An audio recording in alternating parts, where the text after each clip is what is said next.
All right, so we are live. It is about 7 minutes to midnight. It is 9/29, 2023. I am one day older today than I was yesterday. And bizarre. I don't know if I feel a day older, but um, I technically am. So let's hold on a second. I go here since we're going to be talking about true crime tonight. I hope everybody had a good week. It's freaking raining again here. Um, that's why I'm inside. But it's been the rain year so far, literally. I can't seem to catch a break when it comes to the rain. Um, but anyways, we're going to be going over true crime events this week. I don't know where I'm going to start first, but I figured, hello, Polygraph, how are you? I figured we'll start somewhere, but let me play my intro and I'll be right back. Hello, Polygraph, how are you? Whoops. Let's do this one. Actually, I don't want to do that one.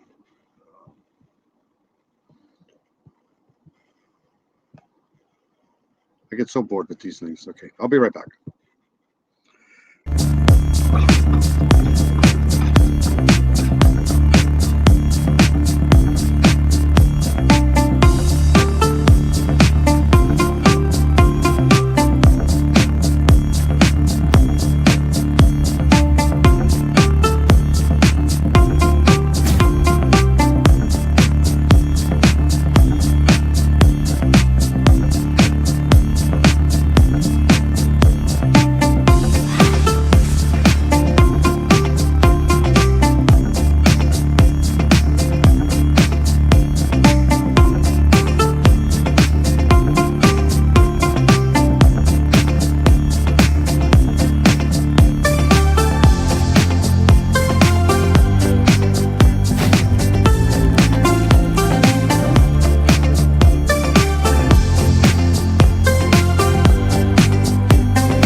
Okay, so we're back. Um, I hope everybody's having a good night. Um, it's like I said, raining out again, so I'm inside. Um, Supposed to get warm here next week, though, so that we'll hope that happens. So what I thought I'd do first is I'm gonna go. Let's go here. Uh, Let me see here.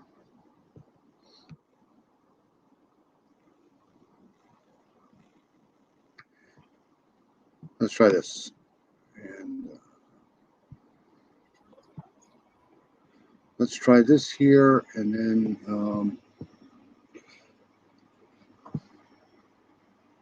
yeah, the rain is horrible. The rain has been horrible all year here, and it's just a gloomy, gloomy, gloomy day here. But um,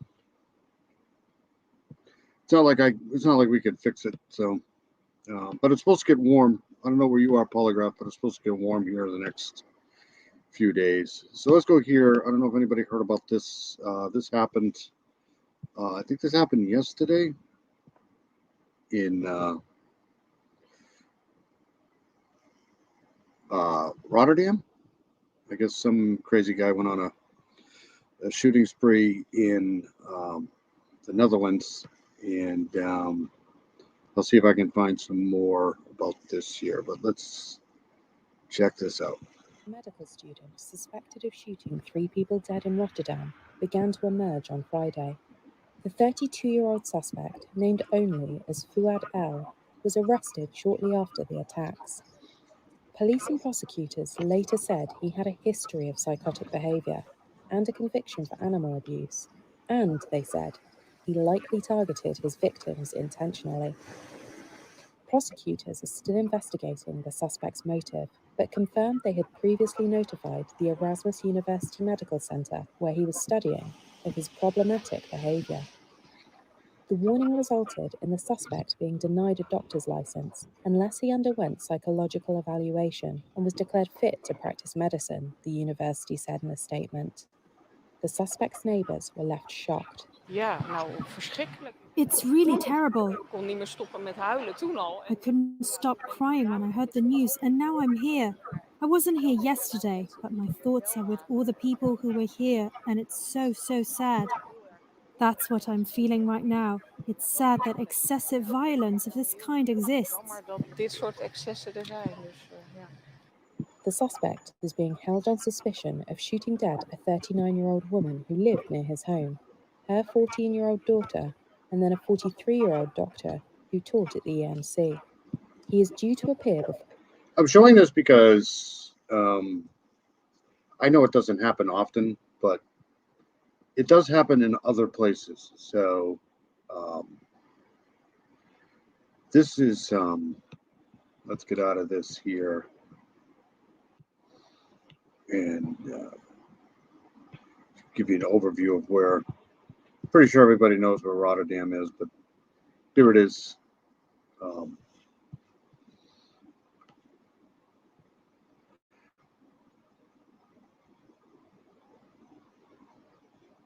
it's in the beautiful Netherlands, beautiful place, basically where everything began.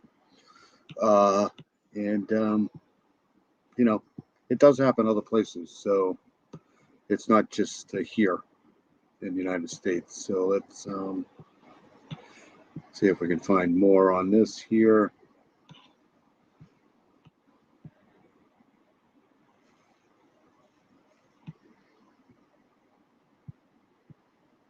Let's go here. Share the screen. Then we're going to go to the Morphew thing, I think. I also want to get the map. Yeah, it seems like this guy was another one of those neo-Nazi terrorist guys. But let me do this here.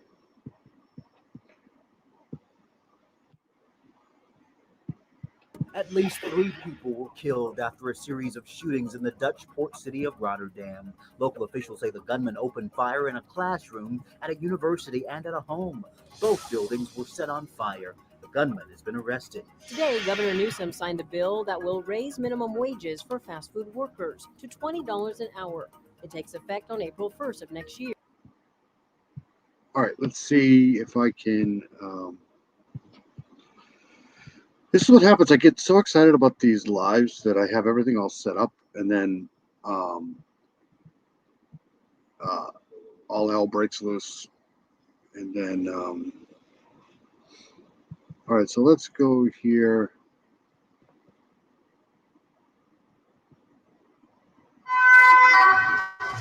All right, that was a lot.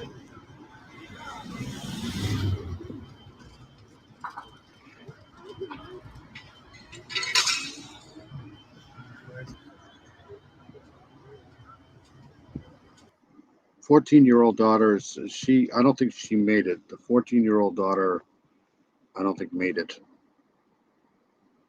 But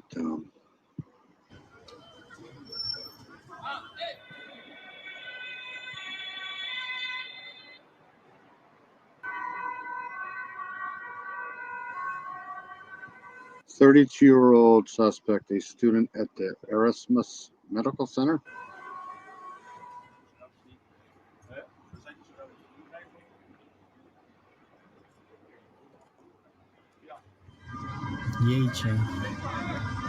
He burned the building too. Look at this.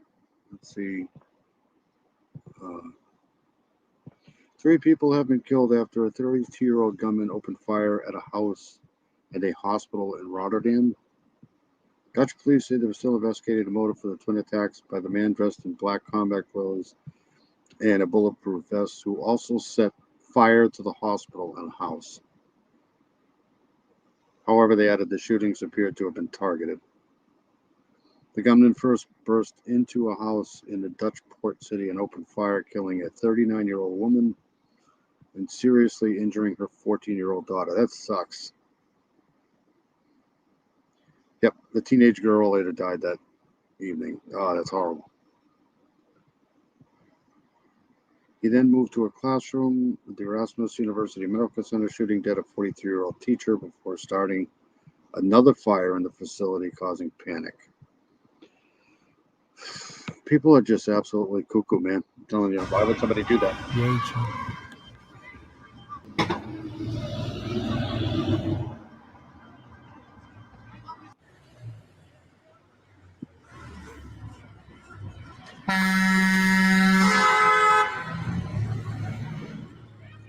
And they have horns in other countries too. Isn't that amazing? All right, so that's the end of that.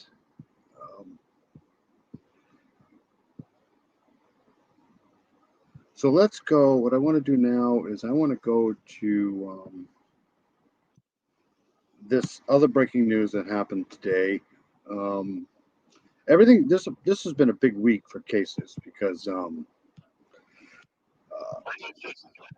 let me go to this here. They made an arrest. Isn't that crazy? That's just horribly sad. I just read the news about the teenage daughter tonight. That's how I knew that, but that just sucks. So we'll go here.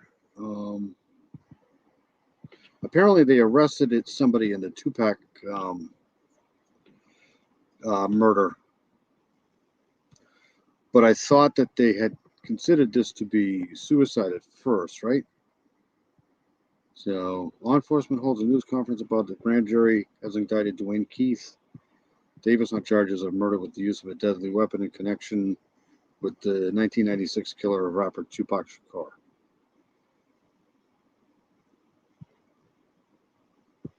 And I'm a homicide lieutenant with the Las. If you look back, for example, in 1998, Davis gave an interview to BET saying he.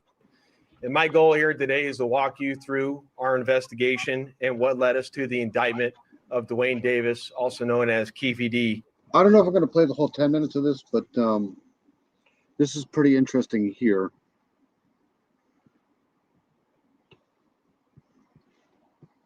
For the murder of Tupac Shakur. This case has been reviewed by our homicide team and homicide detectives for over 2.5 decades. And ultimately, our persistence in this investigation has paid off. Let me walk you through a timeline of events that as we know them right now. Prior to September 7th of 1996, as we all know, Tupac Shakur was an artist who was signed with Death Row Records. And that Death Row Records and its CEO, Marion Suge Knight, were closely affiliated with the Mob Piru criminal street gangs, and that they had an ongoing feud with the Southside Compton Crips. Dwayne Davis was the... Either do I. I know that I think at one point they thought, I don't know. I don't know a lot about this either, but that's why I'm not going to play all of it. But they've arrested somebody, this guy here. Leader and shot caller of the Southside Compton Crips. And both of these gangs operated out of the Southern California area of Compton. On the night of September 7th of 1990. Thank you for coming in, Polygraph. I appreciate it. I'm going to eventually get to the timeline too of the Delphi case. It just it's just that the whole case is getting really 96. Tupac Shakur, along with Suge Knight and members of their entourage, which include members of Mob Piru, came to Vegas to attend the Mike Tyson fight at the MGM Grand Garden Arena. Members of the Southside Compton Crips, which included Dwayne Davis, along with his nephew Orlando Anderson, were also in attendance at the same event. As both were leaving the fight, members of Death Row Records spotted Orlando Anderson near an elevator bank inside the MGM. And at that time, they began to kick and punch him near that elevator bank. I will now show you hotel security footage, as many of you have already seen, related to this incident. And on this incident, you will see Tupac Shakur, who's wearing a shiny satiny shirt, along with Marion Suge Knight, who's a large man in a brown suit, punching and kicking Orlando Anderson. Following this incident, you'll see hotel security intervene, and then they will leave the area of the fight.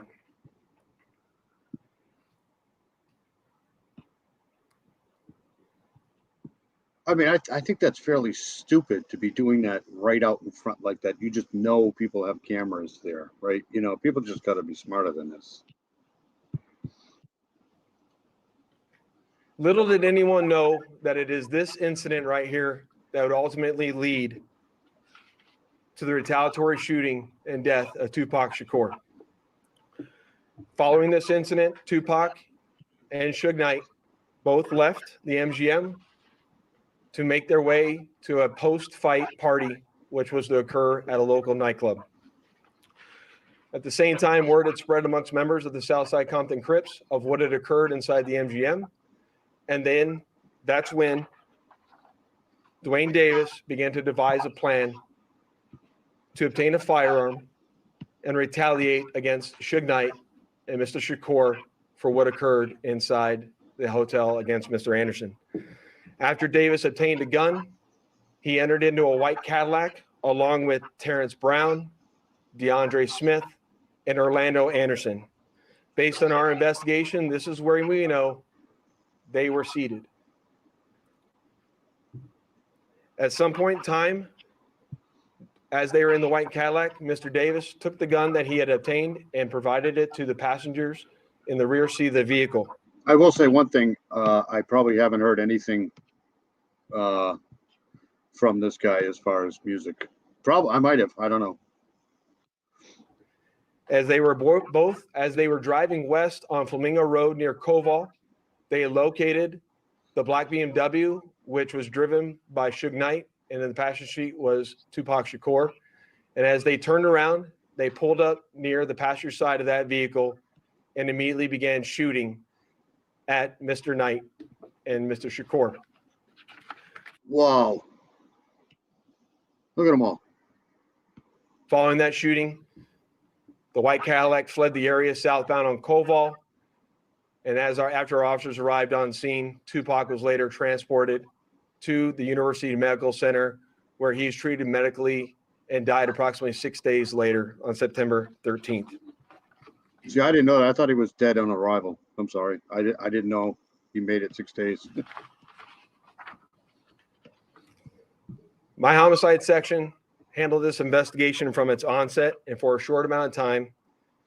And within a short amount of time, what we knew was that we were working a gang investigation where our victims, our witnesses, and our suspects were all from Southern California and not local to Las Vegas. No. Within the first few months of the investigation, our detectives knew most of the information I just briefed you on. However, we never had the necessary evidence to bring this case forward and present it for criminal charges. That's what I'm telling you, man.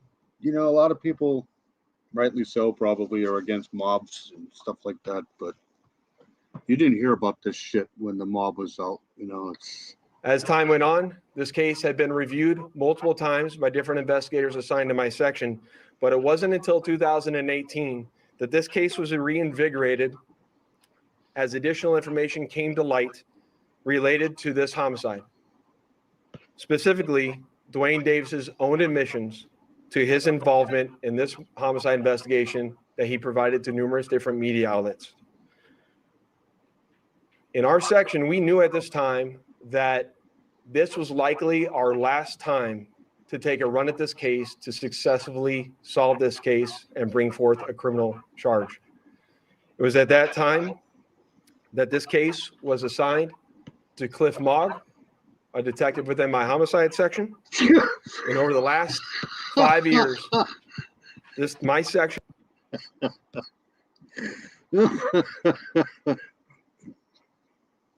That is a classic statement polygraph. I agree 100%. Oh, that's exactly right. You know, just They'll shoot each other, kill each Work other. closely, hand in hand with the Clark County District Attorney's Office and followed a systematic investigative plan over the last 5 years. And here we go, right? We got, all of this investigation going on, all this money to solve this thing. I'm not saying, it's right or wrong. I'm just saying, All right, so let's go to this. This was breaking news about 49 minutes ago out of Boston, so we'll take a look at this. This is closer to home.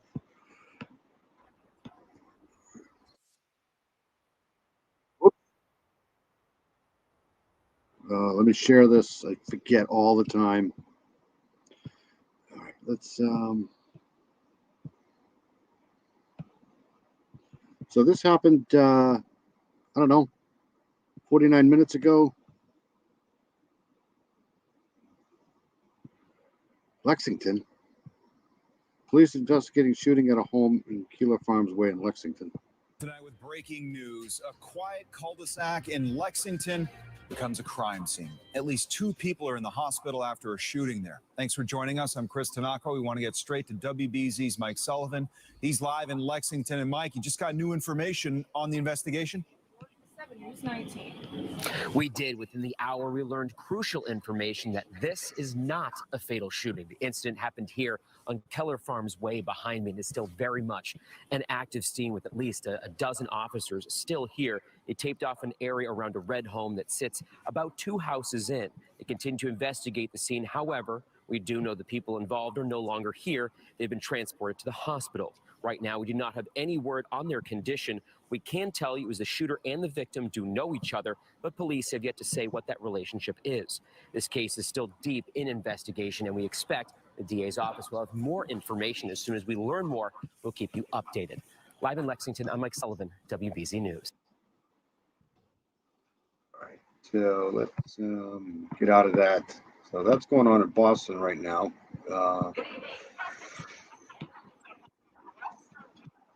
Shut up.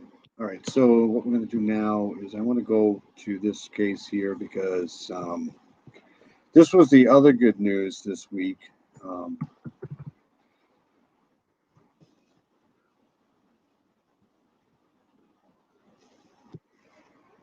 Sorry, my computer's really slow right now.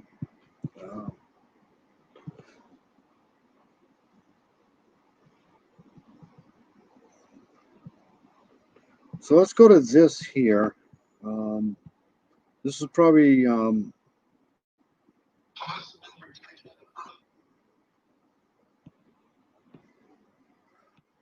this is about the Susan Morphew finding here, and this was really good news yesterday for sure because this has been just awesome police work in this to find the remains of Susan Morphew is a major. So of those who don't know anything about this case here, Susan Morphew's body has been found in Colorado. She went missing on Mother's Day 2020. Her husband Barry was once charged with her murder, but those charges were dropped. At the time, prosecutors said they would wait until they found Susan's remains. So we'll see what happens with him. Married, 2 children, a husband, living in this beautiful home in Colorado, goes missing on Mother's Day. Well, this week, her remains have been recovered, and we have a lot that we want to get to in this story. But first, let's walk you through.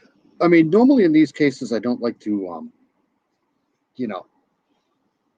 count chickens before they're hatched, but there is scientific evidence behind stuff like this here when you have a husband, a wife. What is it? 7 out of 10 times it's usually the husband. So it is, in my opinion, okay to at least suspect foul play from the significant other. Through the timeline to give you a little more perspective on what happened. But I wouldn't be surprised if he's not. But 7 out of 10, I think. It's usually partner related. And transpired during the course of this case. So May 9th, 2020, Suzanne Morphew's last known communication is a selfie sent to her lover in Michigan. He replied, but she did not respond to his reply messages. May 10th, the next. I'd like to know what this was.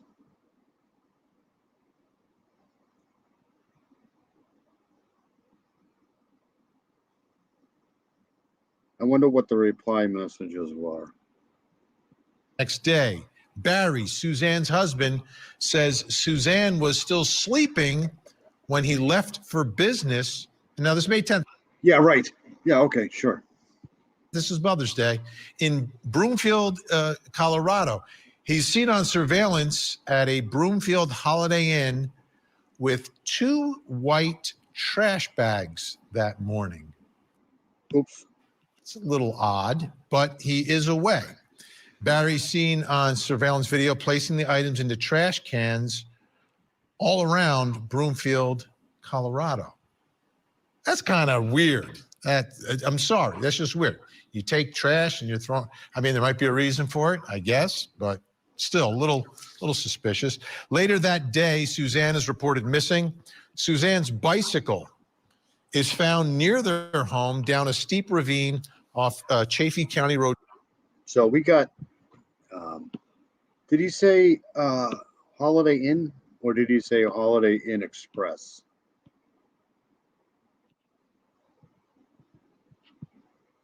Because if he said Holiday Inn Express, here it is. This is the exact one. Broomfield. I wonder if we can see the back of it. Yep, this is the back. So let's go back here. And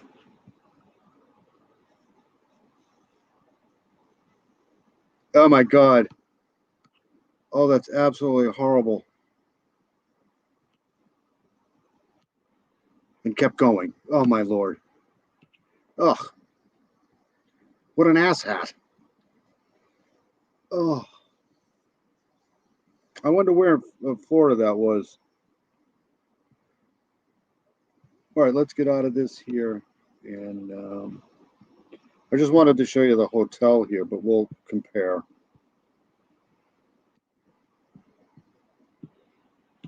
This is why I hate StreamYard, because you got to keep going in and out of these things. It's just so ridiculous. All right. Road 225 from Highway 50. And that was a big, still a little suspicious. Does that look familiar to you? Does that look like the back of that? From the hotel I just... Yeah. Yeah, that's the parking lot right there. All right, we'll continue. Later that day, Suzanne is reported missing. Suzanne's bicycle is found near their home down a steep ravine off Chaffee County Road 225 from Highway 50. And that was a big part of the initial investigation. Maybe she went for a bike ride, maybe there was an accident, mountain lions, abduction, something. Like what is it? How did the bike get there? May 11th, the next day, the search efforts begin. Hundreds of people work to find Suzanne. A reward for information on her disappearance begins to grow. May 13th. I can almost guarantee you it wasn't a mountain lion. Suzanne's bike helmet is found less than a mile from where her bicycle was located. That's also an interesting fact, right? What does that mean? What picture does that paint? May 17th, so this is 1 week later, Barry Morphew posts a video online pleading for Suzanne's safe return. In the video, all I'm saying is if this guy here is guilty of doing this, right, and after all this time claiming that he had nothing to do with it, probably be the most hated guy in the country right now. He seems to take the approach that he believes she has been abducted. Hello, Cold Truth. And says, return her, no question. Hey, Cold Truth, how are you? Yeah. Yeah, no, yeah, it wasn't a mountain lion. I mean, it might have been. Who knows? I doubt it. It's always good to see Cold Truth in here. Questions asked. Okay, May 20th. This is where things get even more interesting. Investigators locate a spy pen during the search of the Morphew's residence. In one of the files, Suzanne apparently places the pen inside Barry's car, where it records him listening to multiple episodes of Forensic Files. This is just straight out of the Bizarre, right? Now, obviously, watching Forensic Files is not suspicious, right? Because I mean, we've had Forensic Files on Court TV. It's where the whole thing started, right? The sound is bad. Does the sound that bad?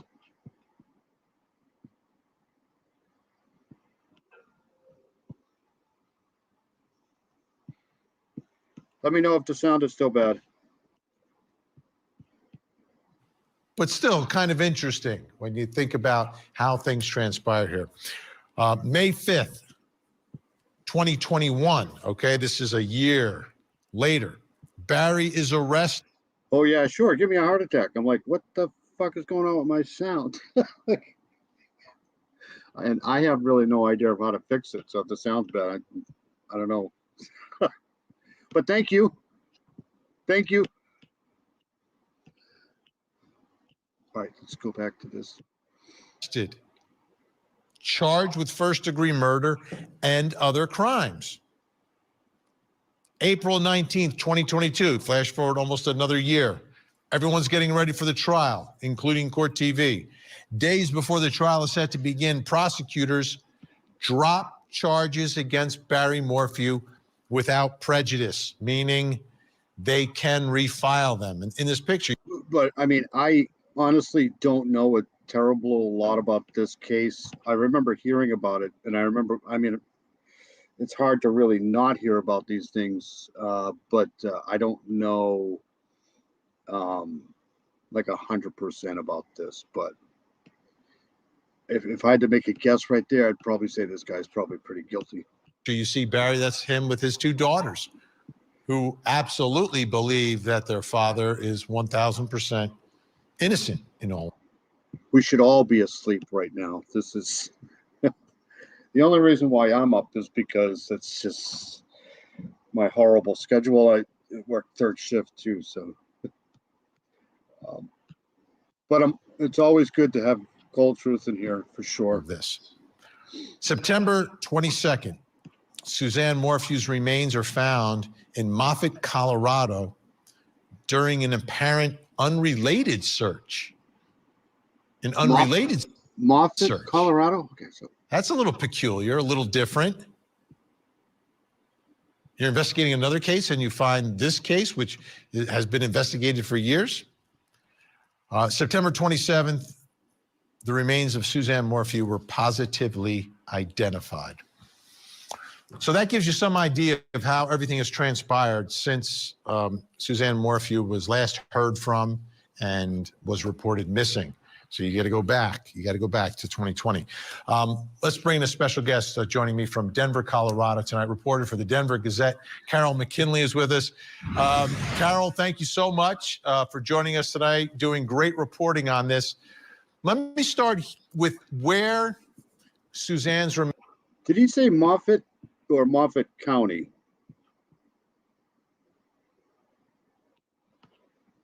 Yeah, I try to follow all of these domestic. This is the reason why I got into true crime, to be honest with you. But I try to follow all the domestic violence cases, especially this douchebag over here in Massachusetts. What the hell is his name? I always forget his name. Geez, now I can't remember his name. His wife went missing last year, and he had like 400 gallons of Walsh, Brian Walsh, I think his name is. Did you say Moffett? Moffett is a road? Hold on a second.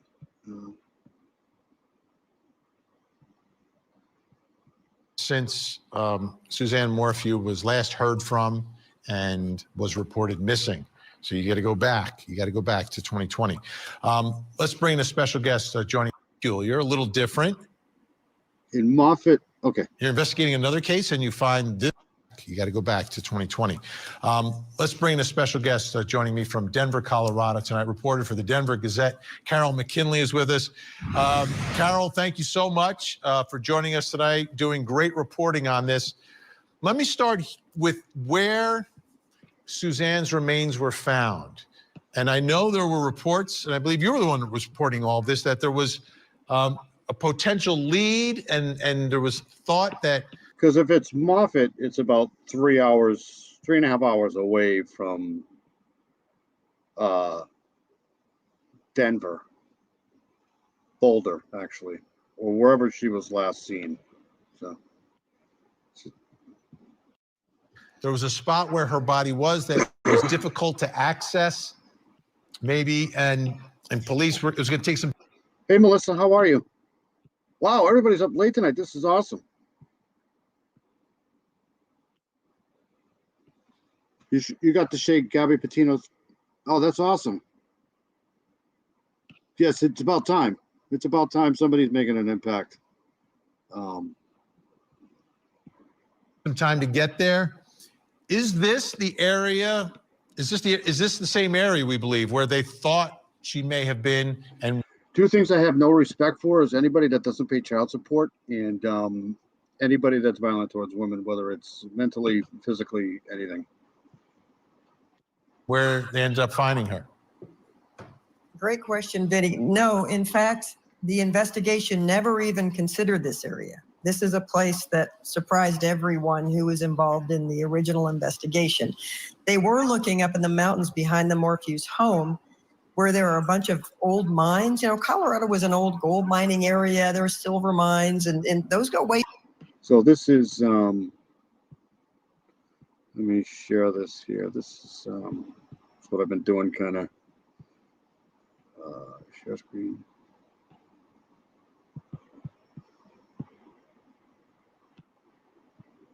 So this is what I kind of came up with here. This is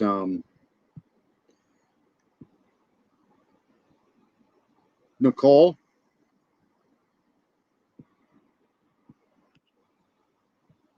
So this, apparently this is the distance. So she was, this is where he was at the hotel in Broomfield, Colorado, and then she was found all the way down here. But, I mean, I'm pretty sure there's mountains everywhere there. So, all right, let's get back to this. Anytime I have to do maps, it's going to take a while. Sorry.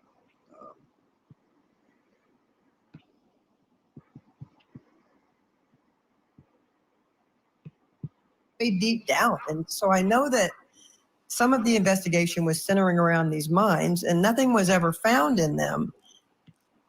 Some of the reasoning was when they dropped this case, we know where she is, but she's underneath a bunch of snow and we're going to have to wait till the thaw. Well, the thaw came, they didn't find anything. Fast forward to this year, another thaw, and it didn't matter anyway because that's not where she was. She was in this place about 45 minutes from where the Morphews lived, their mountain home, which was remote. This is also remote, but it's a field. And it's kind of a pasture where there's sagebrush and dry grass. And I'm told it was near a road, but it was just enough off the road to where you couldn't really see if someone... I mean, that's the strange thing. You look at this picture, right? Like, these two people look actually, I don't know, fairly happy. You know, like... Of a pasture where there's sagebrush and dry grass, and I'm told it was near a road, but it was just enough off the road to where you couldn't really see. I mean, they look pretty. I mean, I take a look at these people and say they look like they're pretty happy. I don't know. Where am I? Yeah. If someone was digging, you couldn't really see what was going on or understand. That's interesting, but remote, right? Yeah. Nonetheless, you're not in the middle of a town somewhere. This is I agree 100%. Ever. Yeah, me too. And I can guarantee you they're probably not going to blame the father. But you never know. Any guy that ever attacks a woman or mentally or physically is just a piece of crap. an area where maybe you could pull off the side of the road and maybe no one comes by.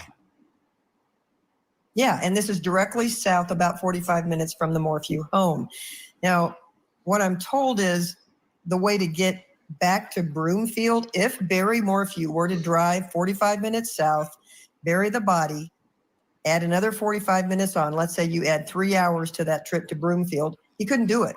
I mean, he was not in Saguache on May 10th. His GPS didn't go there and his cell phone didn't go there. So it kind of makes everybody take another look and say, well, Barry was arrested for this. He was charged for it. Did he go to jail for no reason? Is he the wrong guy? Are there two people? Did someone help him? Was there an individual who was maybe a serial killer who got involved in this? And it wasn't Barry at all.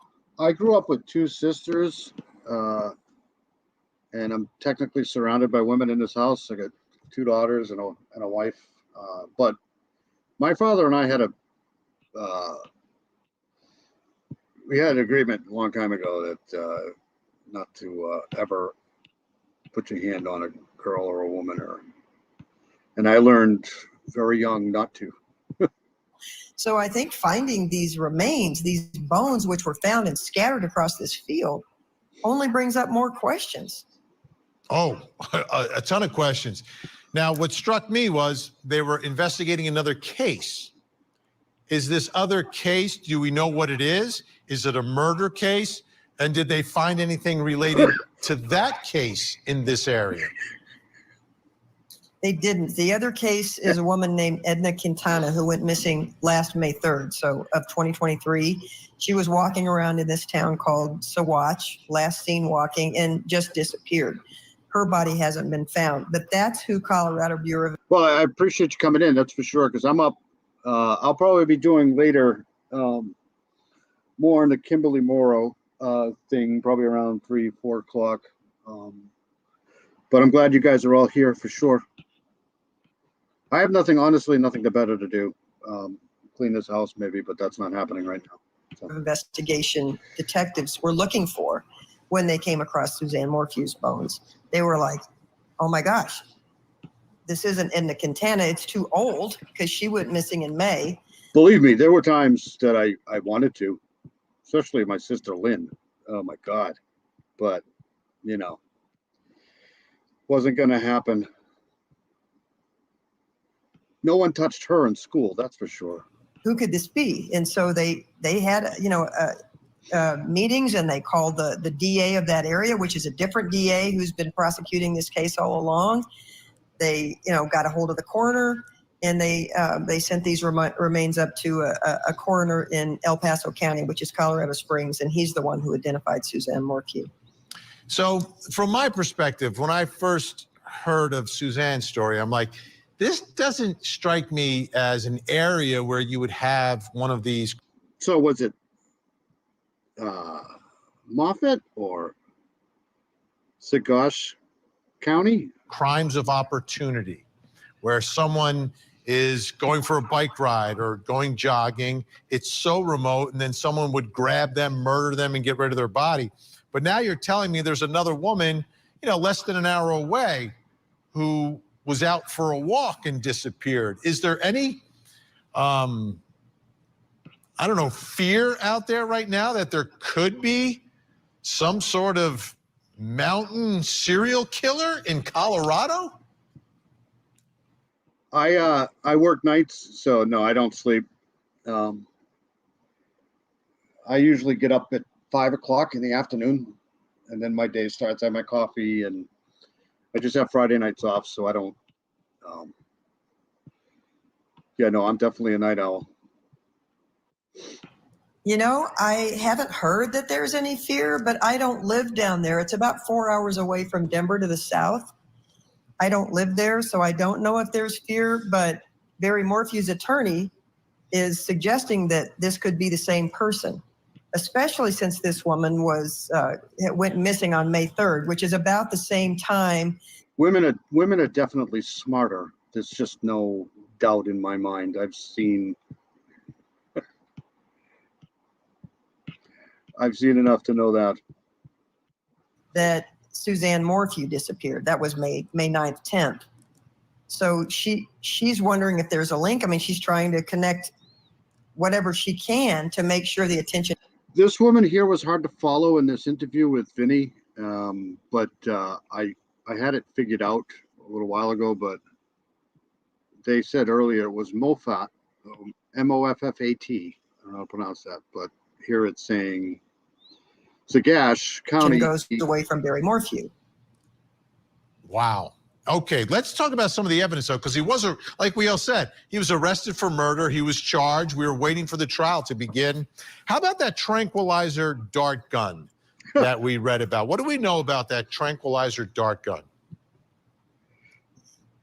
Well, we know that this was a theory of the prosecution that perhaps he shot her with a dart gun in order to get her, incapacitated so that he could then kill her later. That was the prosecution's theory. There was a piece of that dart, that little piece you see right there, part of a syringe that was found in the dryer at the Morphew home by investigators. Now, this is just a theory. The dart gun really didn't work very well. Can you believe that this gun right here, oh my God. I don't know how viable it is, but it is something that if she had been hit by that dart gun, she would have gone to sleep. The prosecution and the investigation with the sheriff's office interviewed a woman up in Fort Collins at be hard for me to believe that gun would be that accurate.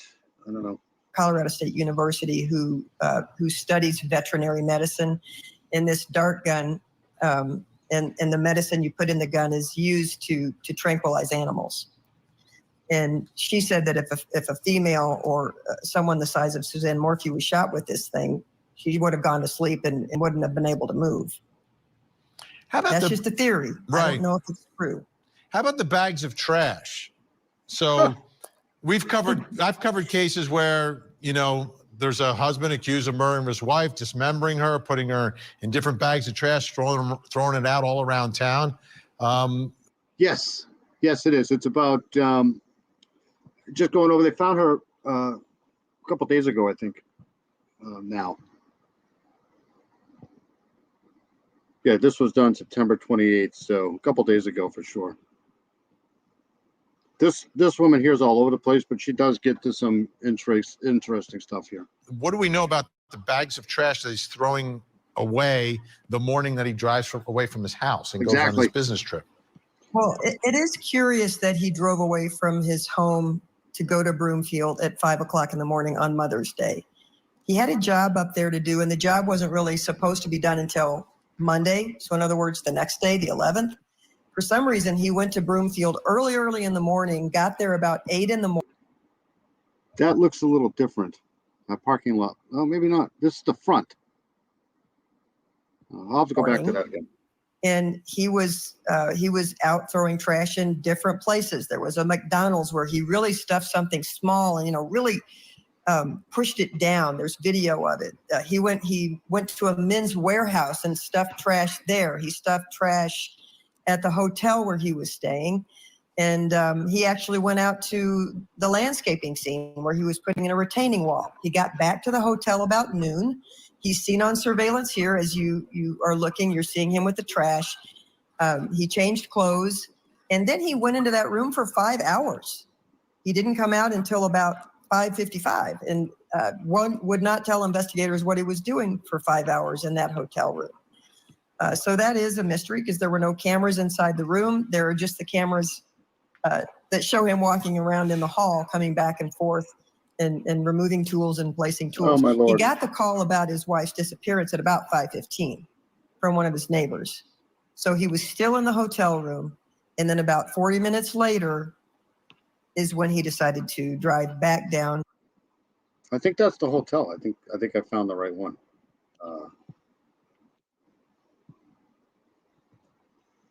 Yeah, no kidding. I mean, how much garbage do you have to get rid of? I mean, I don't know. I don't know what he did for work though. But I think this is the place. He said a Holiday Inn, but there's the red, and he's walking around here with the trash. So this is the Holiday Inn Express in Broomfield. So I'm assuming that this is the place. But I could be wrong. I normally am. Let's get out of here and go back here.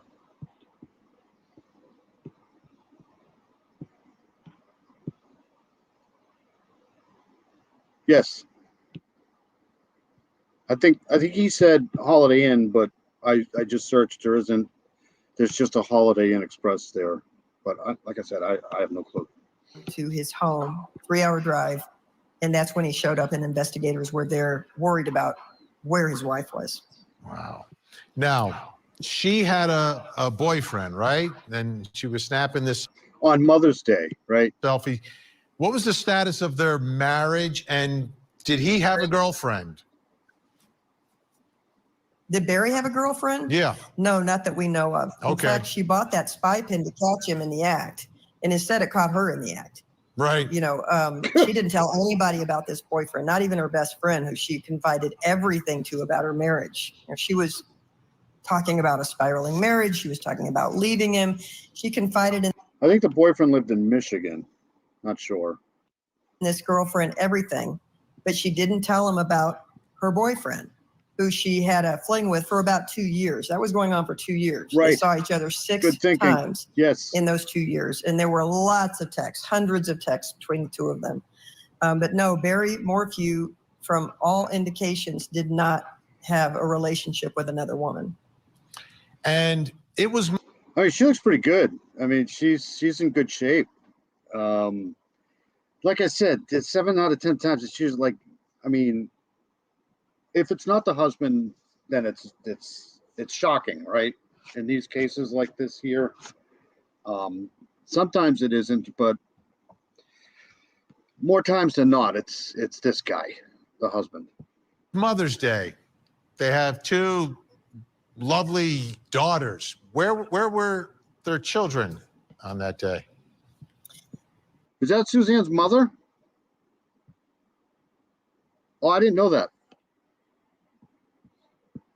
That's a good question. They were on a trip. They were on like a camping trip or something, and they had texted $100,000 reward. Somebody's got money.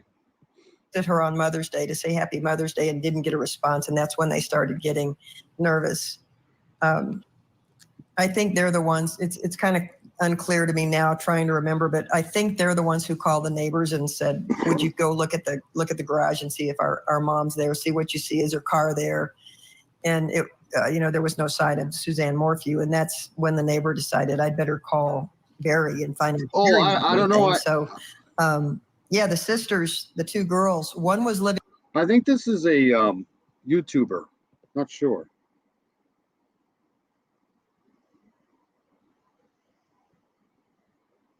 I'm not sure. At home still because she was a senior in high school, junior or senior.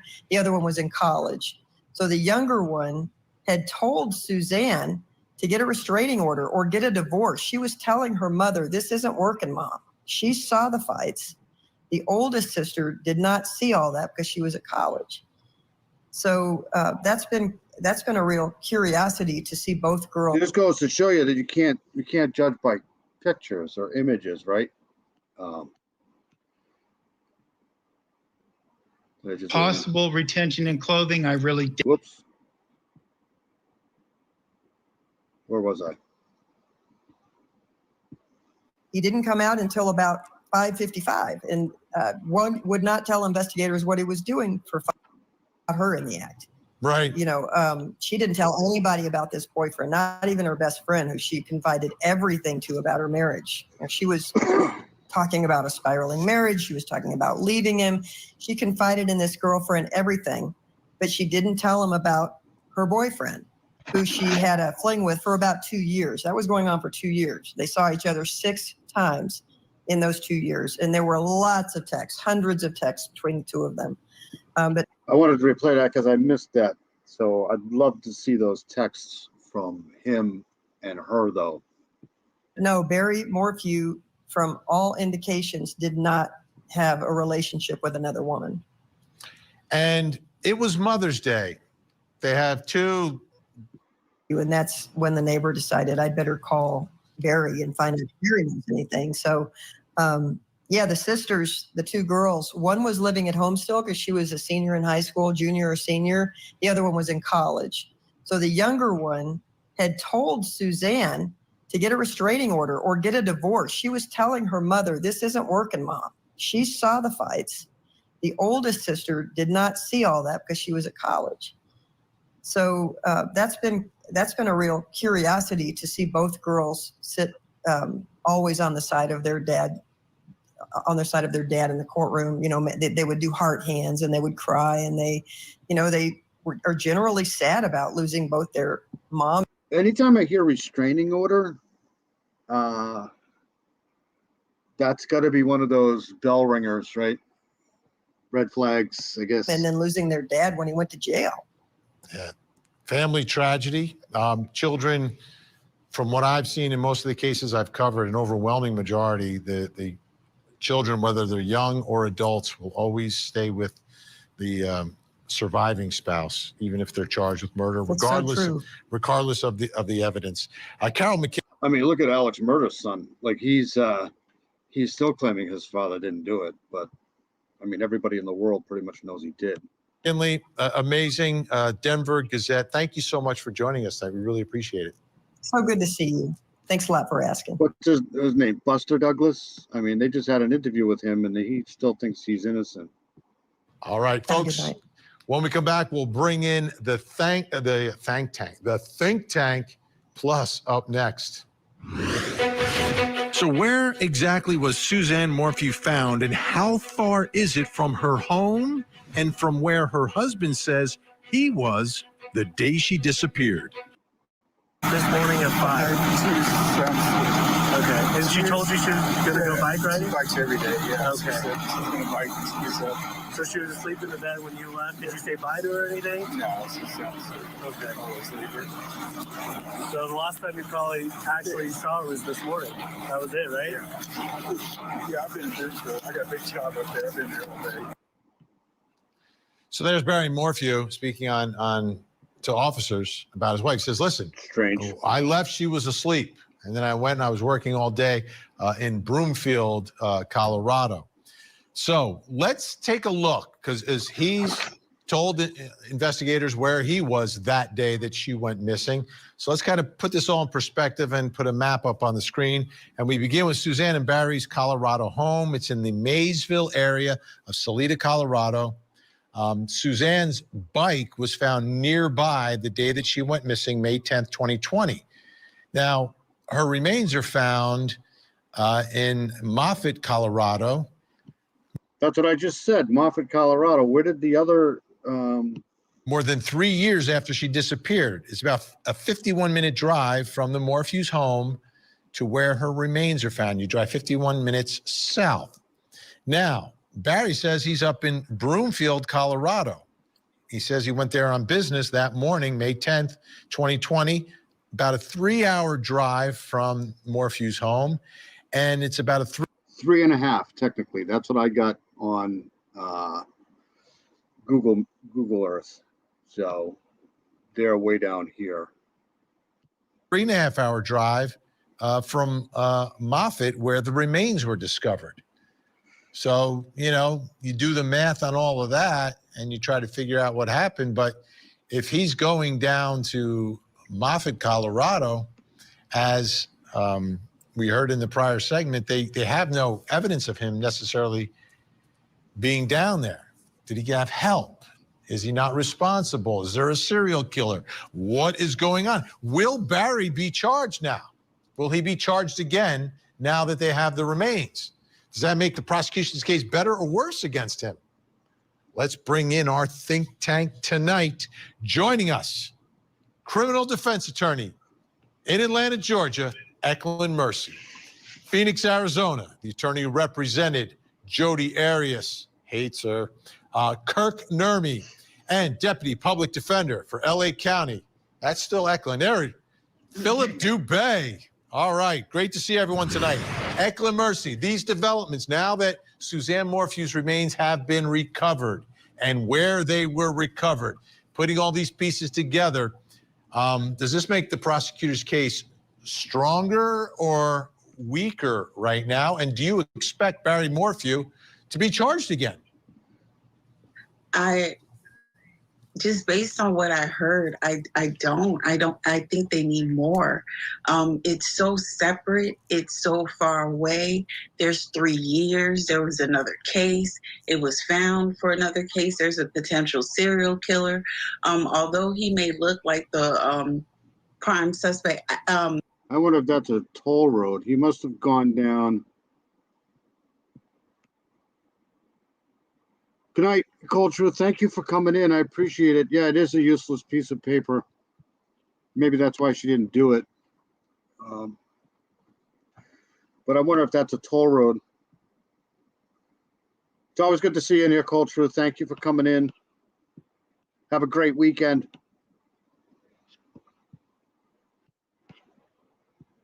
Because he would have gone down probably 25. There is no statute of limitations for murder. And I think that the prosecution, if this is all they have, they need more. They're going to have a problem. So I think that there's a lot of answers. There's a lot of questions that need answers, and they don't have it as of right now. So, Kirk Nurmi, generally speaking, right? Generally speaking, in cases where there's an obvious suspect and someone that investigators are looking at or prosecutors are looking at, and the body has not been found. Once the body's found, it's usually pretty quick. All right, we recovered the body. Now we make the arrest. How about in this case? What do you expect? What does this this discovery of this significant evidence and the location, et cetera, what does it do for the investigation, the case, as it pertains to Barry Morphew, who obviously was a suspect? He was charged with her murder. Well, I think it makes the case a lot more difficult to prove unless there's something at that crime scene that indicates that he was involved. You know, we're talking about 3 years of exposure. I don't think there's probably going to be any DNA. It's possible retention in clothing. I really doubt it. So the question, and we think about this, Vinny, when they made this arrest in May of 21, they charged him. Think about the probable cause statement that led to the arrest, the indictment, all the pleadings, everything else was probably based on a different theory, right? And now that theory is blown out of the water because the body's somewhere else, he's demonstrably not. And you do, as Eklund said, have the potential of somebody who's going around killing women randomly, and that could very well be a possibility. So, you know, all those things, I could see the defense really playing into that, saying confirmation bias. They just made the assumption that he is the most likely person to do it. Granted, there's some suspicious behavior, but he's the most likely person to have done it, so we're going to arrest him. Now, that's just blown out of the water with facts, and facts are stubborn things, Vinny, and the state is going to have a tough time making this case with these facts that come out now. All right, Philip Dubé, we've got the new developments, where she is found, where it is in relation to their home and to where he was, and he was on video. In fact, I think sometimes that piece of paper, that so-called restraining order thing, makes things worse. Just, I don't know, an answer to that. Perhaps like a 1 or 2 strike you're out thing. You know, that day, her last communication to anyone is a bikini selfie to her lover the day before. Her bicycle is found nearby. Then the helmet is found less than a mile away. put those pieces together for me. What does it mean? Well, first of all, I think you've left out some key pieces. Now, first of all, she's not June Cleaver. You know, she's not the Carol Brady Mother Teresa Mother of the Year kind of gal. Remember, her 2 kids are away at sleepaway camp. They're expecting the kids back. Sorry, my computer just has a mind of its own sometimes. Later in the day for Mother's Day. So dad takes the morning off to go to a job site. So it explains why they're not together during the day on Mother's Day. So what does she do? She goes off on her own frolic. Well, what we need to know from the coroner. Wait, what do you mean she goes off on her own frolic? What does that mean, Philip? I knew he was going to have an issue with that. I just did. She goes off on her frolic. Because, in other words, she got on her bike, took a ride somewhere. And in other words, not necessarily in disregard of Mother's Day, but she went off, did her own thing because the kids weren't home, the husband wasn't home, and they were going to celebrate Mother's Day later in the day after her teenage daughters come home. But what's key here is the reason why the case was dismissed is because the prosecution withheld Brady evidence, exculpatory evidence. They found DNA on the glove box that matched an unknown male donor whose DNA was also came up in 3 unsolved rapes. So no matter what happens here, if you don't have anything forensically tying the husband to her remains, what you do have is DNA basically from a serial rapist in her SUV on the glove box. I don't think. Yeah, that's a problem if they have that. If that's actually true, then that would be a problem. I think the case changes. If anything, by finding the body, it could actually make it worse for the prosecution. Against Barry Morphew. Okay. So what do you think happened here, Eklund? What do you think could have happened here?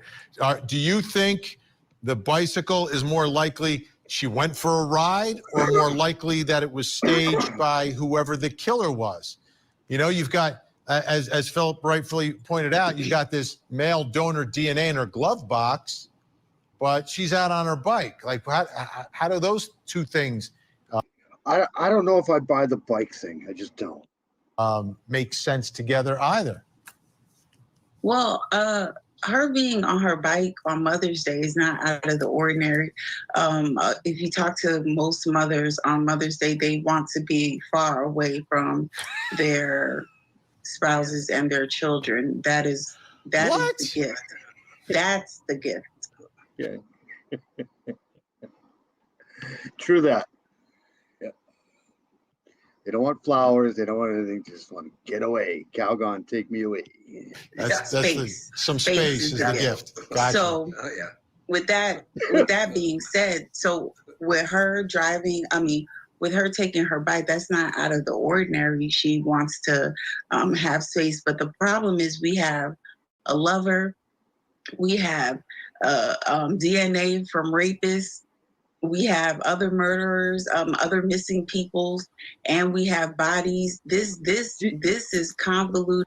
Right. This is the problem, right? This is a mainstream media outlet, Court TV, and they can say all of these words whenever they freaking want to, you know, RAPIST, however you want to say it. But true crime people can't do that. You know, it's bizarre. As hell, and it just seems pretty lazy, you know, on investigators, and to just leave it at that. Just putting all of that work on the jury. I've already been here an hour. Good Lord. I do. Instead of the prosecution. The prosecution should have a theory. I don't see a theory. I see, trash cans, and he goes to trash cans. That doesn't hold up a case. With all their resources, with all their burden, they need more. We will continue to follow it. We'll be talking about this in the days to come. To me, all I'm saying, cause of death would probably go quite a ways in this case, because I don't think they know that yet. But if they can get that, that might, change a little things. Okay, we're going to go to this one now because this happened this week too. This is the story of Crystal Rogers. And then this guy here was arrested. We share this screen and I'll go over the case a little bit. I mean, has anybody ever thought it was anybody else but this guy? I don't know. Okay, so this is the case of Crystal Rogers. This is such a horrible case. They all are, but this one here is even more horrible. Kentucky State Police and the FBI arrested Hawk, I think that's how you pronounce that, Monday morning, and has since been transferred to the Hardin County Jail. Now, I went over a lot of this shit the other day, trying to brush myself up on this case, but here we go. That broke this morning. The case of Crystal Rogers is one of Bardstown's 5 unsolved murders, and now the significant arrest of former boyfriend Brooks Houck. As you can imagine, this is something the Ballard family and Bardstown have been praying for. Our team has been in Bardstown all day long. Isaiah Kim Martinez is hearing from residents who have followed this so closely. But first, Shay McAllister is live outside the Nelson County Courthouse. Shay, can you explain the charges here that we learned about today? Absolutely, Doug. I mean, today's arrest certainly just absolutely huge news in this community. Brooks Houck was arrested by Kentucky State Police troopers and special agents with the FBI early this morning. We've learned that arrest happened on a job site where he was doing construction. He was initially booked into the Nelson County Jail, and he did take 2 mugshots, one in a T-shirt, the second in an orange jumpsuit. He was then transferred down to the Hardin County Detention Center, and that is where he is right now. Take a look at his latest mugshot. You can see it right here. He was booked in an...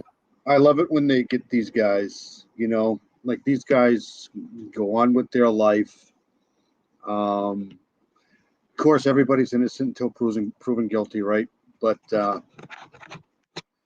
I love it when they finally catch up with these guys and they get them. And so much for trying to evade the law here. This guy, orange jumps. As far as I'm concerned, this guy's been guilty all along, but something many folks here in Bardstown told us they hoped to see, but in some ways didn't know if they ever would. Houck is facing 2 different charges. He is what the hell do I know? Facing murder, and he is facing tampering with physical evidence, both of these charges in connection to the death of Crystal Rogers. We want to get you the information you need to know. Murder and evidence tampering charges. Under 10 million cash bond. Last person to see Crystal alive. Right now. So here are 3 things about this arrest. First of all, he is facing those 2 charges, 1 count of each. Again, it is murder and tampering with physical evidence. A Nelson County judge placed Houck under a $10 million cash bond. That is a huge cash bond, especially in this community. And as you know, Houck has been the main suspect in this case since 2015. He was the last person to see Crystal Rogers alive. Well, those charges were filed here at the Nelson County Courthouse early this morning. And within minutes of that arrest, Sherry Ballard, Crystal's mom, was here with Crystal's daughter inside the courthouse waiting to talk to the clerk. As it turns out, they weren't here because of the Brooks Houck arrest. They were here for something else. They were here to fight for custody of the son that Brooks shared with Crystal. That was Eli. And tonight we have an update on that custody battle and more details on the indictment. Finally, his face is not smug. He knows he's been caught. It's an arrest that has everyone's attention. Brooks Houck, Crystal Rogers' boyfriend, and the main suspect in her disappearance, charged with her murder and tampering with physical evidence. According to the indictment, the charges stem from an incident July 4th weekend of 2015, just days before Crystal's car was found abandoned on the side of the Bluegrass Parkway with her keys, phone, and purse inside. He was named the main suspect within 3 months, but never charged until today. It's just a miracle that this has happened, and finally, he's where he needs to be and where he... I just love the Kentucky accent. It is just so absolutely awesome. Supposed to be. and he needs to stay there. Federal investigators accuse Houck of intentionally causing the death of Crystal Rogers and destroying, concealing, mutilating, or removing physical evidence in connection to the crime. He was arrested without incident early Wednesday morning while on a job site outside of Bardstown. We've been able to confirm. I don't know if anybody knows Jinx, but she's from Kentucky. I think she's got the most fantastic accent ever. This was the moment Brooks was put into handcuffs. He has since been booked into multiple jails, taking 3 different mugshots, 2 in orange jumpsuits. My first reaction was just Sherry and her family getting the justice that they have fought so much for and never let up. Her faith has just been inspiring to everyone. And to get those answers, it gave me chills, for her. Well, so I got, I've been in contact with a really, really intelligent person when it comes to Germanic ruins, Germanic religions, Odinistic. Jinx her voice is absolutely, it's for some reason Kentucky accents have always been great.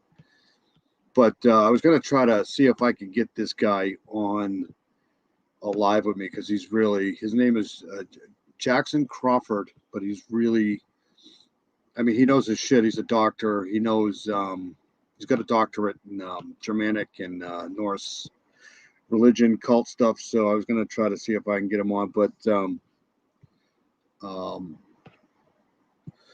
if I get him to come on, I'll let everybody know. But he knows everything there is to know about this whole Odin thing. News of the arrest spread fast. Sherry Ballard, Crystal's mom, has been focused on something else. I know a little bit about it, not as much as I want to, and I don't want to, say things that aren't real. So I'd rather have somebody that knows what they're talking about. Something she's been fighting for since the day her daughter disappeared. She wants custody of Eli, Crystal's son with Brooks. He was just a toddler when his mom went missing. Regarding the Delphi case, is what I'm talking about. Squirrel, right? We talked to Sherry about the custody battle 2 years ago, after Sherry lost all visitation rights and had no communication with the little boy. One day, that baby is going to be old enough to come and see me. And he's going to know everything I have done to fight for him. Today, that fight continued with a petition for emergency custody, according to someone close to the case. We're told it was denied for now, but a hearing later this week could change that. As for Eli's dad, he is currently in the Hardin County Detention Center on a $10 million bond. $10 million bond, right? That's basically saying, when they say $10 million bond, you ain't getting out. So we first saw big. I know it's only 20-25% of that, but even that, that's not happening. Movement in this case about 3 weeks ago with the arrest of Joseph Lawson. He was the first person arrested in the Crystal Rogers investigation, which has been going on for more than 8 years. Let's take a closer look at that arrest now. Lawson was indicted on September 7th by a Nelson County grand jury. He was charged with criminal conspiracy to commit murder and tampering with physical evidence. He pleaded not guilty to both of those charges. His bond has been set at $500,000. This interview right here basically tells you everything you need to know about this guy right here. This whole interview was just the turning point, in my opinion, for this guy. $1,000, and we are expecting to see him back in court on October 26th. Lawson was the first arrest in connection to the Crystal Rogers case, but of course today's developments, Brooks Houck's arrest is by far the biggest development. This case has been going on for 8 years. What a good-looking woman. Just why? right? Years, and there have been tons of searches. There have been tons of police investigations, different interviews along the way. Let's take a look back at the complete timeline of this investigation. July 3rd of 2015, when Crystal Rogers was last seen alive. At the time, the Nelson County Sheriff's Office was handling the case. Brooks Houck, Rogers' former boyfriend, told police they'd fed the cows at his family's farm, then went. I mean, like I said, there's actual evidence, so when people say, like, no, in cases like this, it's okay to, in my opinion anyways, it's okay to say, well, it's probably the boyfriend, or it's probably the husband, or it's probably the partner, because it's an overwhelming amount of time that is the case. So, I mean, normally I don't like to blame family, but when it comes to shit like this, that's when, yes, it's probably the boyfriend or the husband. Home together. He says the next morning she was gone. She has vanished. 4 months later, on October 16th, 2015, Ed Mattingly, who was the sheriff at the time, announced Crystal was presumed dead and declared Houck the main suspect. No comment. Thank you. Y'all have a good day. Fast forward 18 months. On November 19th of 2016, Crystal's father, Tommy Ballard, was shot and killed while hunting. No arrests have been made in that case, which is still being investigated by Kentucky State Police. There would be no new developments until nearly 4 years after that shooting, on August of 2020, when the FBI took over Crystal's case.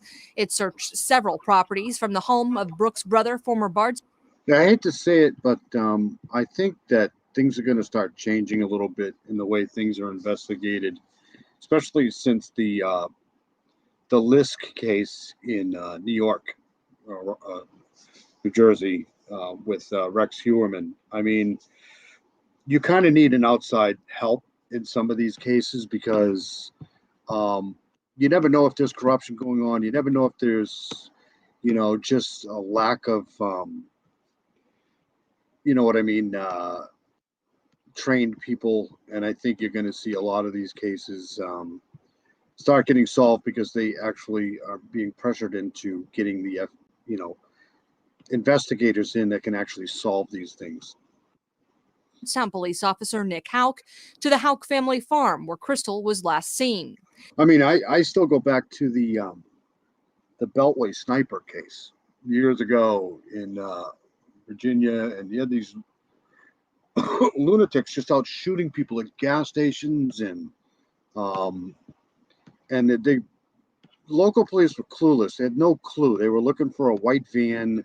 They had shut down 95 in looking for this white van. It turns out it wasn't a white van at all. It was a sedan. These guys are shooting people out of the back of their car.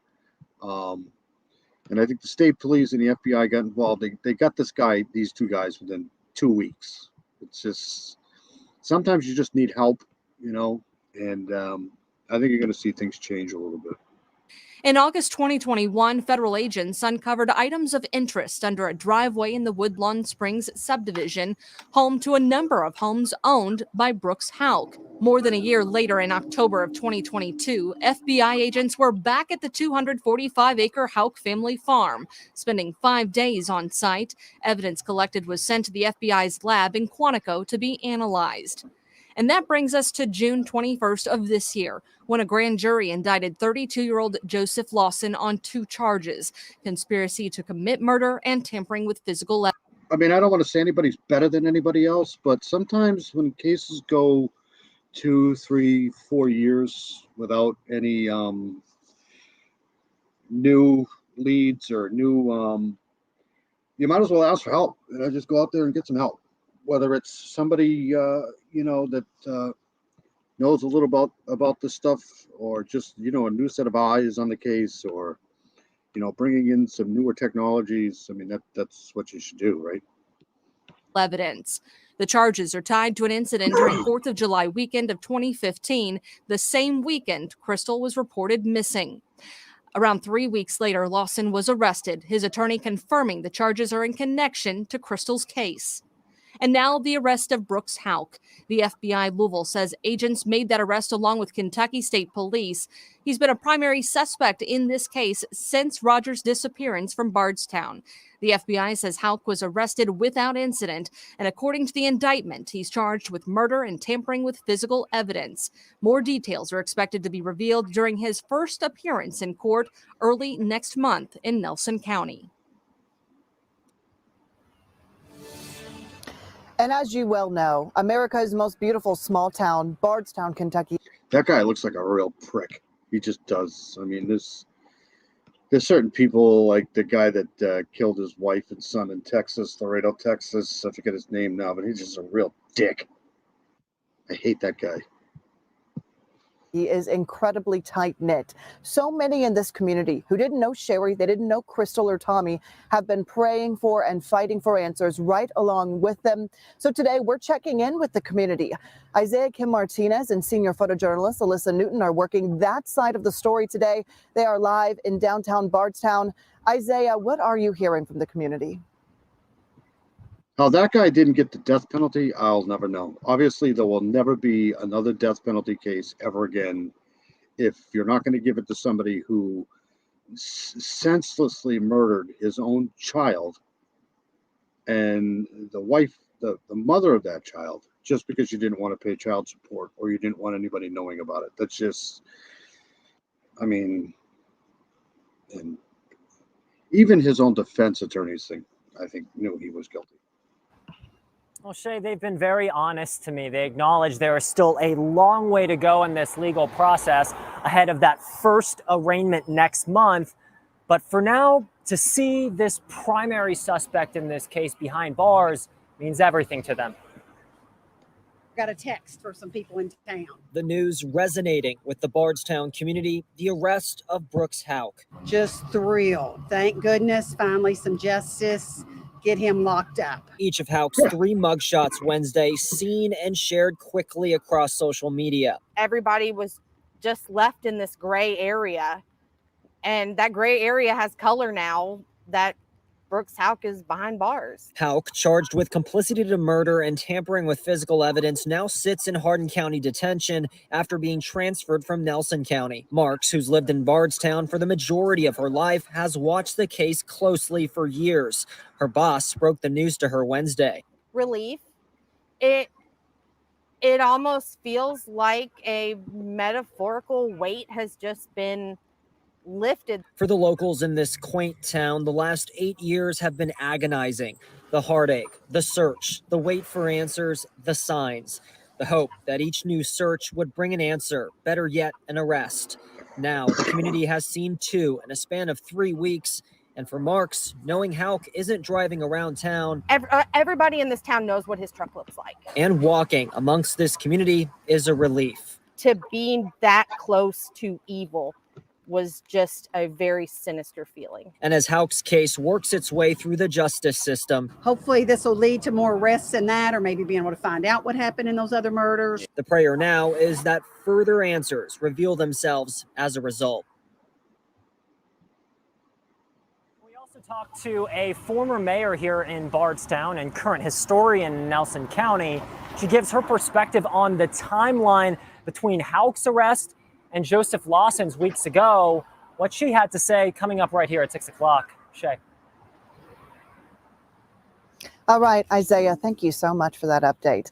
Well, Crystal Rogers' case is one of the most high profile in our state. It is certainly one that top officials know about and talk about. Today, Kentucky Governor Andy Beshear weighed in on the big arrest and said he is very thankful for all of the hard work from investigators.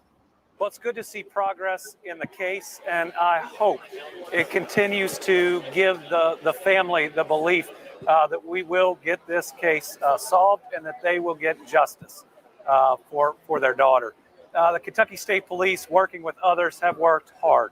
They have never given up. They have worked this case over and over, trying to find new leads and new evidence. And so today I'm grateful for all of those law enforcement agencies for their work. A big update there from the governor, just grateful for all of the hard work. So the next time we see Brooks Houck, we'll be here, the Nelson County Courthouse, when he's expected to be arraigned next week on October 5th. Of course, you know we will be there. For now, we're going to send it back to Doug in the studio. Doug. All right, so that's the end of that one there. Get out of here.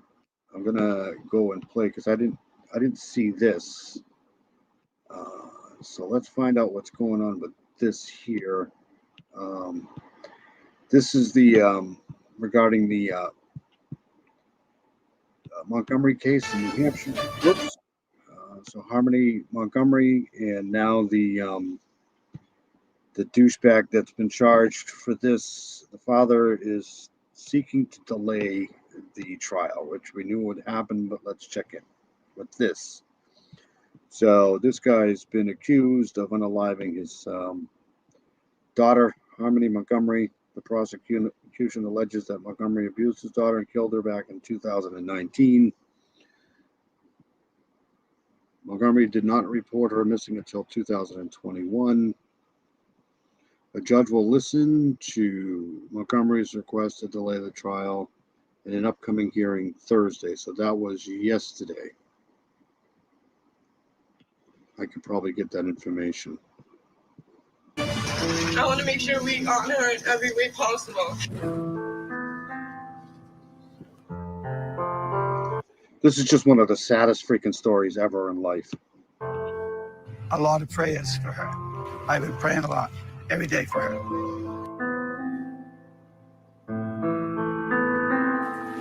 I still can't believe it, you know? I didn't think this would be the outcome. It's a sad situation. The story of Harmony Montgomery. Imagine this. You're a child and you go missing. And for 2 years, nobody says anything. No one. Not the mother or the stepmother who was watching you, the father who had custody of you, an uncle, an aunt, a neighbor, a friend. No one said anything. And then 2 years after she was missing, the search began. And now her father has been charged with her murder. But these photos that you're seeing here. So off topic, somebody won the $1.2 billion, I think it was 1.2, somewhere around there. After that, I stopped counting. Mega Millions down in Florida. One person, I think. I could be wrong, but could you imagine that one day waking up and just being $1.2 billion richer? I mean, from her mother, Crystal. That would be a pretty good day. Crystal Sorey, who joined us on this program, speaking in depth about what happened. She lost custody of her daughter. She was struggling with addiction issues and was fighting to get the children's services in multi-states to talk to one another, which they obviously did not do because this beautiful little girl was missing for 2 years and no one noticed. Unreal. Ted Rowlands has more for us tonight. I want you to know that I never stopped looking for you and I won't stop fighting until I find you.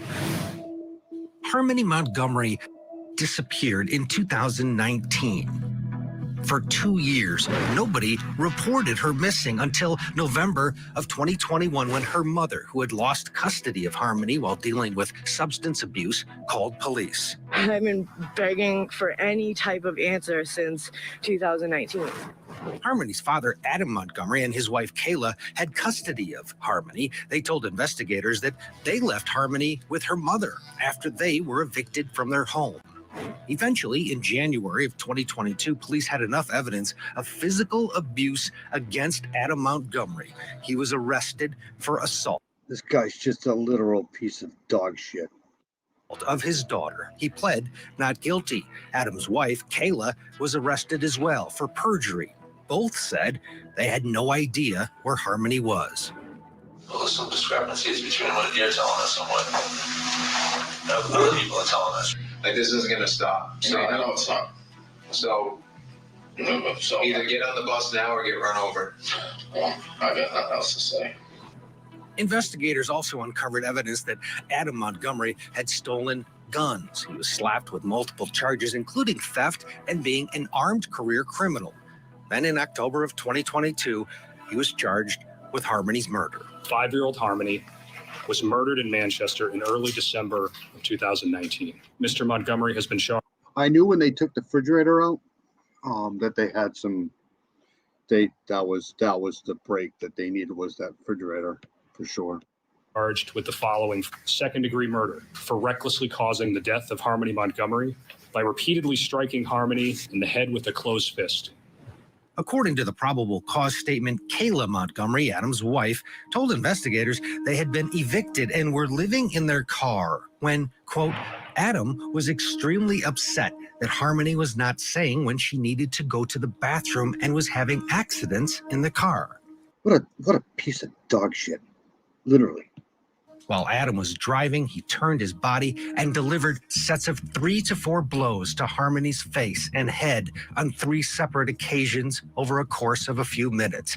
After the final blow, Adam said, "I think I really hurt her this time." Kayla said they eventually discovered Harmony was no longer breathing, and Adam stuffed her body in a duffel bag. Despite numerous searches, Harmony's body has never been found. Adam Montgomery, her father, denies that he killed her. Do you find the defendant guilty or not guilty? Guilty. In June of 2023, a jury found Montgomery guilty of the weapons charges, and at his sentencing, he spoke to the judge asking that she not let the pending murder charges impact her decision. The only consideration that I ask you this morning is for you not to consider anything as it relates to the case regarding my daughter. I mean, I know you're supposed to say that these people are innocent until proven guilty, but I can give my opinion. I think this guy's just he's literally worse than dog shit, because at least dog shit has a purpose. This guy has no purpose whatsoever, period. Harmony. I did not kill my daughter, Harmony, and I look forward to my upcoming trial to refute those offensive claims. Yeah, you're freaking fooling yourself, buddy. Good Lord. Montgomery was sentenced to at least 30 years and up to 60 years in prison. And now, Harmony's family and all those who have followed her case are waiting for justice. I want to make sure we honor her in every way possible. All right, take a look. There's a motion to delay on Thursday, but jury. So, spoiler alert, they moved it to rescheduled the trial till February. So we'll see if that holds. But election right now is set to begin on November 20th. And obviously we will continue to follow and cover this as we get closer and closer. Let's bring back in our think tank, Randy Kessler, Meg Strickler, Josh Schiffer. Randy, how does a judge decide that the best place for a child is with a career criminal? Because he got sentenced as a career criminal. So at the time where they're deciding what to do with the child, give it to the career criminal and go to another state. I've probably asked 1,000 judges, what's the worst case you can ever hear? And they say, this entire system of child custody and child care is just absolutely freaking berserk. It doesn't make any sense at all. Every single time, I'd rather hear a death penalty case, a horrible murder case, than a custody case. And the only thing worse than a case where you have 2 good parents and you can't decide which parent gets a child is when you have 2 bad parents. And that's just a hard thumb. And there's no one intervening. There's no one coming in, and the state's not coming in saying, save this child. You've got a tough choice as a judge. Mom's not around. Well, I'll tell you what, and this is what happened at the hearing. Mom had 2 hearings at the same exact time for 2 of her children. She went to one, she didn't go to this one. Judge went forward and decided what to do with this child without the... This case here just actually makes me angry. Very angry. This poor kid. Child's mother there. It's a failure of communication. And I don't know if mom had a lawyer, then there's something wrong that lawyer should have done. But The system needs to know, the right hand needs to know what the left hand's doing. That's why we have family courts in maybe half the states. Georgia has them in some counties because it should be one family, one judge. So the judge knows what's going on, including the juvenile cases, including the custody cases, including the ex and the child support. If you know what the whole family is going through, there's some relief. This is a tragedy. And the real problem is family and custody stuff is civil court, not criminal. So you don't get the Constitution backing up a lot of the requirements of what the state has to do. So you don't get the Constitution backing up a lot of the requirements of what the state has to do. Family and custody. Do you think they coordinated that with the purple tie? This is a purple shirt, right? Purple backdrop. Do you think this was done on purpose? She's not wearing any purple at all. Stuff is civil court, not criminal. So you don't get the Constitution backing up a lot of the requirements of what the state has to do. And if you ask the state for help with a dangerous child as a practitioner, there's not help out there. There's not an agency Randy can call and be like, come save this child. We all agree. Well, there's defects, but there's no civil Gideon, right? There's Gideon versus Wainwright. You're entitled to a lawyer in a criminal case. You're not entitled to a lawyer in a civil Well, my case. understanding in this case, the state worker said, whoa, judge, whoa, can we slow the roll on this? And it didn't happen that way. It's just, to me, right, we always go back to the legal standard, best interests of the child. When, can anyone think of a circumstance where the best interest of a child would be to go live in another state with a career criminal with an addiction problem? Honestly, it's probably like Randy just said, it was the least of the No, the answer is no. There's no such thing as a rebut to that or conversation to be had after that. No, absolutely no. No is the only answer. There is reread the question and answer the question again because the answer is always going to be no. Period. it was all horrible choices. So they picked the least one. Or think about it like this. There are children living with career criminals in another state because there's no court intervention. No court is saying to a lot of children, this is where you're going to go live. That's just where they live. The parents get together, married or not married. The child grows up with a career criminal. It happens every day. And you can't expect a child to get up there and say, oh, I need to be in a better situation. And these children don't have grandparents that care and aunts and uncles. A lot of times, these fragile individuals are really out there on their own. So shout out to Casas and Gardner. It's just, in my opinion, just absolutely horrible. Just I don't know. I mean, guardian ad litems, because those are the ones that represent the interest of the child. And those are the Casas, at least here in Georgia, as a court-appointed special advocate. Those are volunteers. And they're overwhelmed and underpaid and overworked. Yes. And but this is a Massachusetts case. He takes the child to New Hampshire. There's no That's the issue, caseworker crossing the open. state. Yep. There's nothing. It's just like, oh, go ahead, out of my jurisdiction, out of my mind. That's the way I see it. Caseworkers happy because now they've got one less on their case list.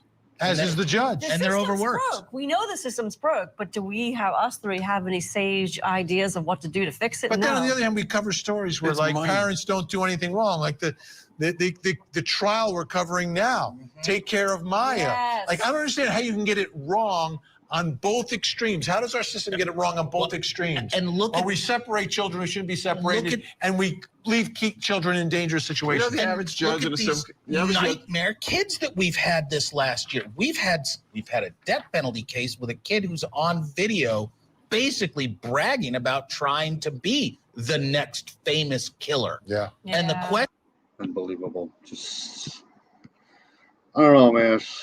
All right, so let's fast forward here to the hearing for this clown.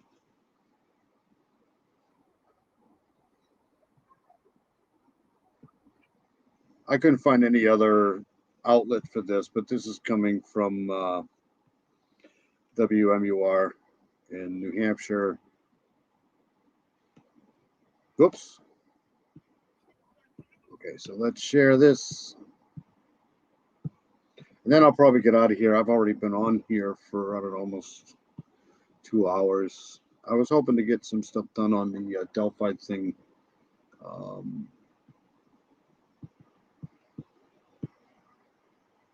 Okay, so this was his hearing here, and she just moved it out till, Harmony February. Montgomery will now go to trial in February after a judge agreed to push the date back from November. In a court filing earlier this month, defense attorney Caroline Smith said she'll be in trial for another homicide case for most of October. And her co-counsel accepted a non-lawyer job with the public defender's office. It's really just a scheduling matter between him and his attorneys and the court schedule. There's really not much for the state to be able to do or say, and it doesn't impact what kind of comes next, just impacts the timing. Prosecutors say Adam Montgomery murdered his daughter Harmony in 2019. Investigators say Montgomery's estranged wife Kayla told police the 5-year-old died after Adam punched her several times in the head. Such a cute kid. And that Adam had become enraged after she had a bathroom accident in the car they lived in. Kayla also told investigators Harmony's body was kept in a number of places. See, I knew when they took that refrigerator out of there that this was going in the right direction, because they don't usually do shit like that. Until the spring of 2020, when Adam eventually got a U-Haul and left for hours overnight. Montgomery is charged with second-degree murder, falsifying physical evidence, abuse of a corpse, and witness tampering. Over the summer, right before he was sentenced in an unrelated weapons case, Montgomery told the judge that he loved his daughter and insisted he didn't kill her. To this day, the little girl's body has never been found. The trial will begin with jury selection on February 6th. Live in Manchester, Hannah Cotter, WMUR News 9. Whoops, I don't want that. All right, so that's the end of that one. What I kind of want to do now is, hold on a second here. I think I might actually have this saved, which would be helpful because I don't really feel like going and looking for it.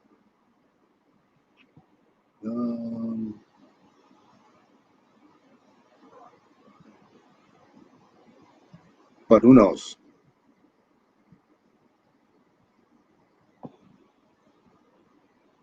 Maybe not.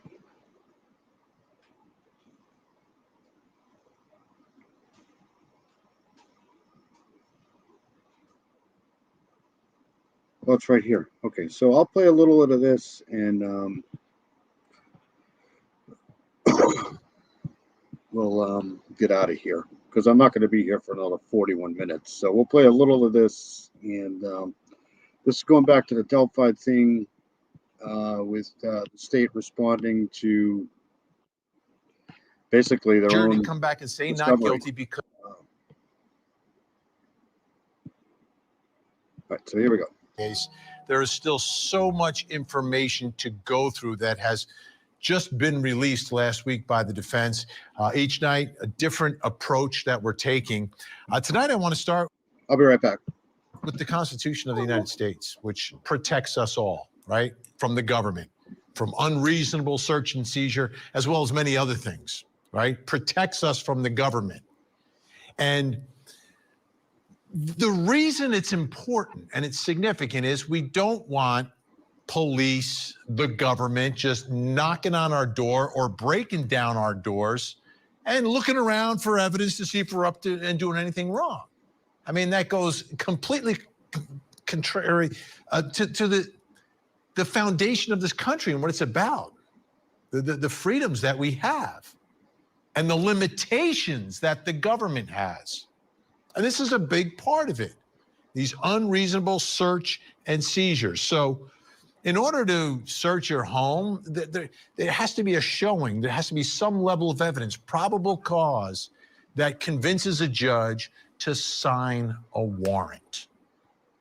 And that's a hurdle. Now, it's not the highest hurdle in our system of justice by far, but it is a hurdle. And it's there to protect us and to protect innocent people from being targeted by the government and you know, being the intrusion and the violation of the sanctity of our homes. So in this case, the search of Richard Allen's home is a big, big deal. That's because Richard Allen wants evidence excluded. So this is interesting.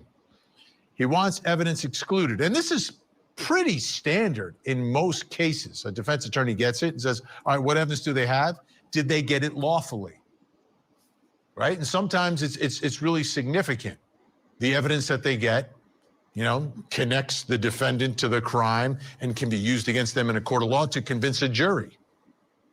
So we see it in almost every case that these motions to suppress evidence, to keep evidence out, are done. And generally it's a move. When I look at, a defendant looking to suppress evidence, it's because the focus is, this is a case where there's not enough evidence, right? They want the jury to come back and say not guilty because there's not enough evidence to connect him, the defendant, to the murder.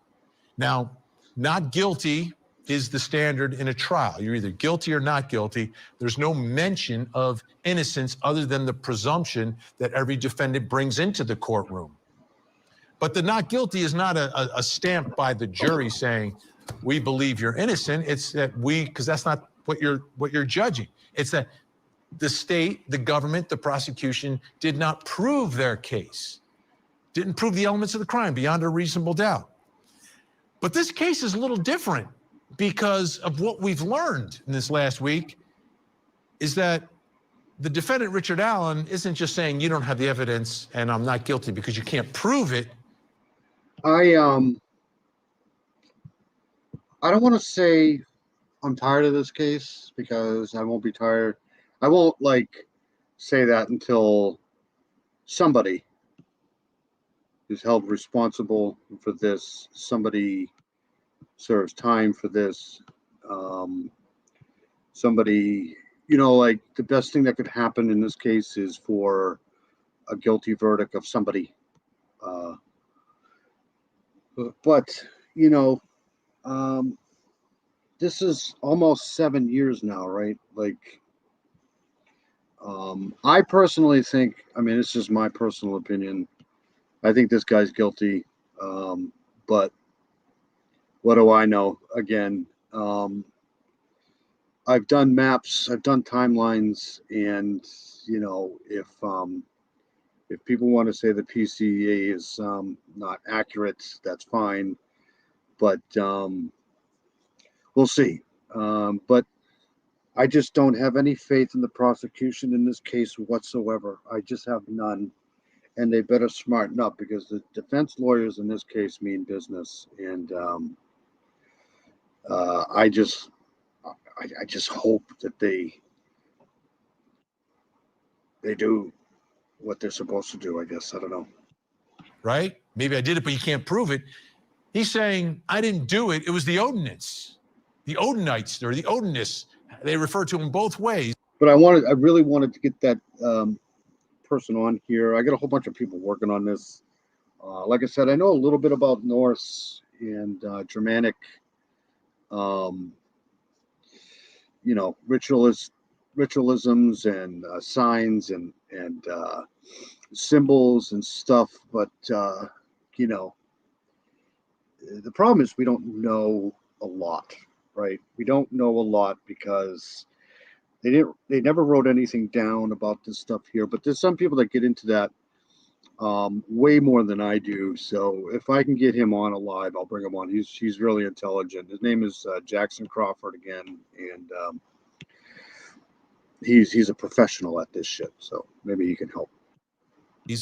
That actually did it, which means they are proclaiming not that you can't prove it. They're I want him to take a look at the symbol on the tree, or if it is a symbol on the tree, and the Fehu, F-E-H-U, which is the F, and then the haggle, the asterisk, and see if he thinks that represents what it represents. But again, we won't know really until we actually see the actual stick formation, but we'll see what happens. Proclaiming he is innocent, someone else did it, and we're telling you who it is. Yet they still want this evidence excluded. Now, that's a defense attorney doing his job. I understand it. And standing up for your client's constitutional rights all makes sense. However, it's different. Like if somebody else did it, why would this evidence that you're trying to get? Because I have this here that I did a really half-assed job on, but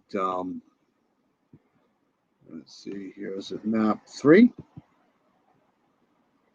Yeah. So I got all the timelines here from the PCA. This map was done pretty horribly, but I'll blow it up eventually. But it's got all the timelines from when he parked at the CPS building, whoever was parked there, walked onto the Freedom Bridge, walked onto the trail. We have all the timelines of when they were dropped off, right, up to the bridgehead. And if the only thing I have to put in here now is Ron Logan being out somewhere on his property at 209, somewhere around there. But if you break down this timeline and the timeline on the PCA, the 3 images that Libby took, as far as I'm concerned, it can't be anybody else on the bridge. But who knows? Maybe it was. I just don't buy anybody else. I just don't buy anybody else being involved. But I've been wrong before, so we'll find out, I guess.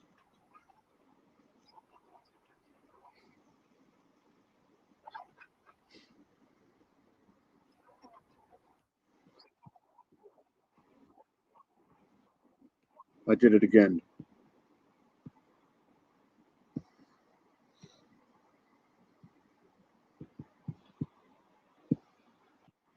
That was just dropped on the experts will look at that and be able to say, oh yeah, I have a feeling that the defense expert's going to say you can't tie that bullet to the gun through that testing, but there's going to be a battle. But they want that gun excluded so the jury doesn't even hear any of that evidence. So that's what's going on. So let's dive into this and let's go back to the timeline because I want to take a step back tonight. February 2017. This is key. This is crucial. Richard Allen, the defendant, the man accused of this double murder, calls a tip line to provide law enforcement information about what he saw on the trail that day. That's a big fact. I'm sure the defense is going to make a big deal about it.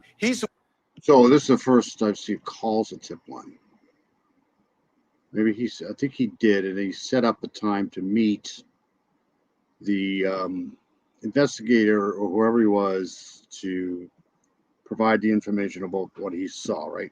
The one who reaches out and calls the tip line. Okay, also in February. And in my opinion, he had to call. He had to call in because, if what's being said in the PC is correct, he was actually seen on the bridge. So he had to come forward. 2017. This is going to be a big name in this case.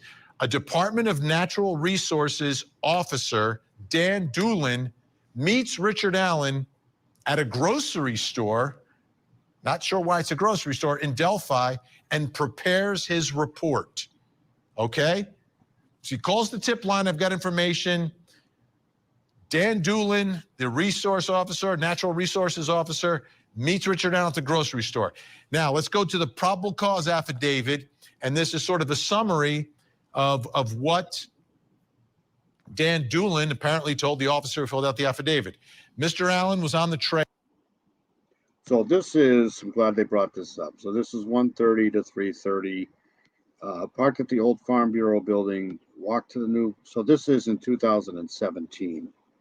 This is the narrative, right? While at the Freedom Bridge, he saw 3 females. We know that.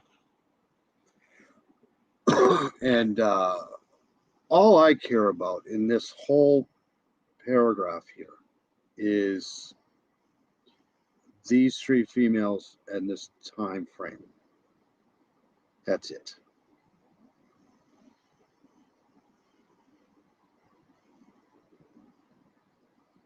There were vehicles parked at the High Bridge Trail, however, he did not pay attention to them.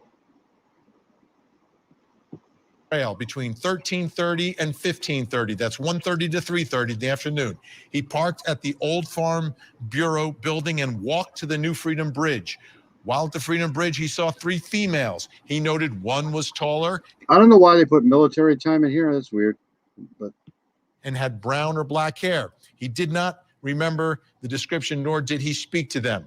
He walked from the Freedom Bridge to the High Bridge. He did not see anybody, although he stated he was watching a stock ticker on his phone as he walked. He stated there were vehicles parked at the High Bridge trailhead. However, he did not pay attention to them. He did not take any photos or video. His cell phone did not list an IMEI, but did have the following, and there are 2 numbers. Potential follow-up information. Who were the 3 girls walking in the area of the Freedom Bridge? Okay, so that's from the officer. So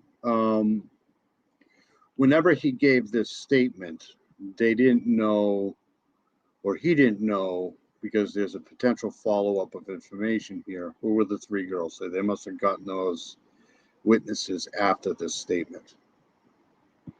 The narrative from the officer who interviewed Richard Allen at the grocery store. Now, back to the timeline. September 2022, while reviewing evidence in the investigation into the murders of Abby and Libby, investigators discover a 2017 interview between Dan Doolin and Richard Allen. Like, not till September of 2022 do they take a look at this and say, oh, wait a minute. And, you know, again, this is just my opinion. But at this point, okay, this is like right after the Wabash River search, right after the whole fiasco of the fake Tony Klein arrests. I mean, I remember that whole day like it was yesterday, where Tony Klein was arrested and people were coming out of the woodwork going live, and everybody was awaiting this news conference that was supposed to happen, that they had arrested Tony Klein. There were helicopters involved, hundreds of cop cars heading to Delphi. It was just such a disaster that it was a fake story. The guy, Tony Klein, was actually buying dog food in a grocery store. And right after that,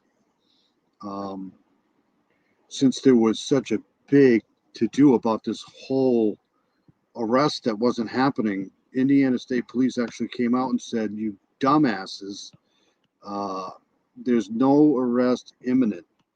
So in my opinion, at that time, they had nothing. They had no clue to what was going on until they found this tip.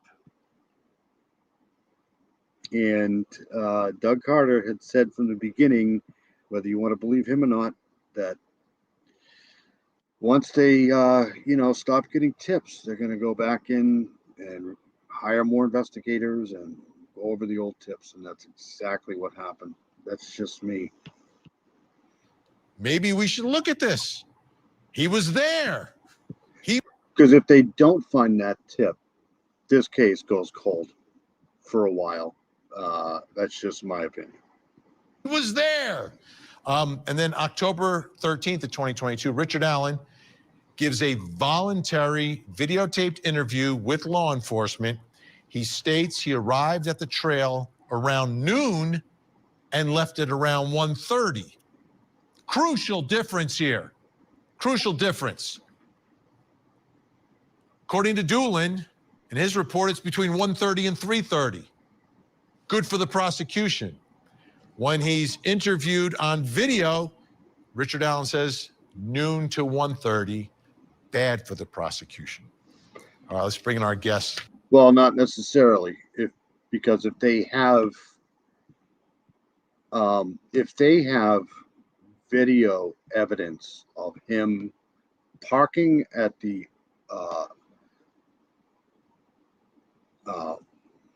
CPS building at 1:30, that takes care of that problem.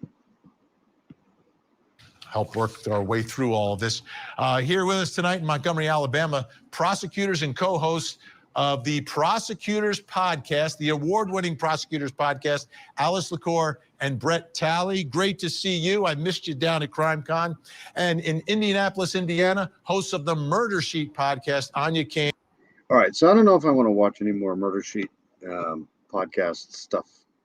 So I'm about to get out of here. I've been over here 2 hours. But I'm going to see if I can get that guy on here, or at least get his opinion on the reenactment of the bodies out there with the sticks on them. You know, the image that everybody's seen, and that F that's on that tree, if it is an F. But other than that, I'm going to get out of here. I hope everybody has a good weekend. I'll be on in another couple hours to go a little bit more into detail, or see if I can find some more information on the Kimberly Moreau case. That was a case that the Cold Truth originally had on a few weeks ago, and I'm looking into that. So, like I said, I hope everybody has a great weekend. Thank you, Melissa. Thank you, Cold Truth. Thank you, Miss Persevere. I'm sorry, Polygraph. And whoever else was in here listening and came in, if you want to, feel free to like and subscribe. If not, that's okay too. But I am out. Everybody have a great weekend. Thank you.